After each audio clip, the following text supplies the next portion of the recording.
એક આસામી વાદી દ્વારા એવો દાખલ દાવો કરવામાં આવેલ કે વર્ષોથી જે પરંપરાગત રીતે લોકમેળાનું આયોજન થતું આવ્યું છે મહાનગરપાલિકા દ્વારા, અને આ વર્ષે પણ પ્રદર્શન ગ્રાઉન્ડ જે સરકારશ્રી હસ્તકનું ગ્રાઉન્ડ છે તેમાં મહાનગરપાલિકા ધોરણસરની કાર્યવાહી કરી ભાડું ભરી લઈ અને આયોજન કરવા જઈ રહી હતી લોકમેળાનું સાતમ આઠમમાં. એની સામે વિવિધ કારણોસર દાવા અરજી કરેલ અને એ દાવામાં સૌપ્રથમ મહાનગરપાલિકા વતી અમે હાજર રહેલ અને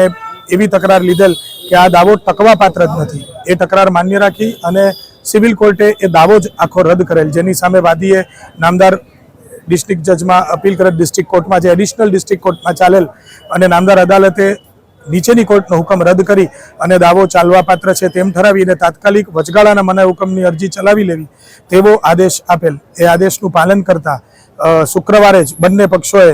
લંબાણપૂર્વક દલીલો કરેલ અને વચગાળાના મનાઈ હુકમની અરજીની દલીલો બાદ આજ સોમવારે સવારે સિવિલ કોર્ટે, નામદાર 6th એડિશનલ સિવિલ કોર્ટે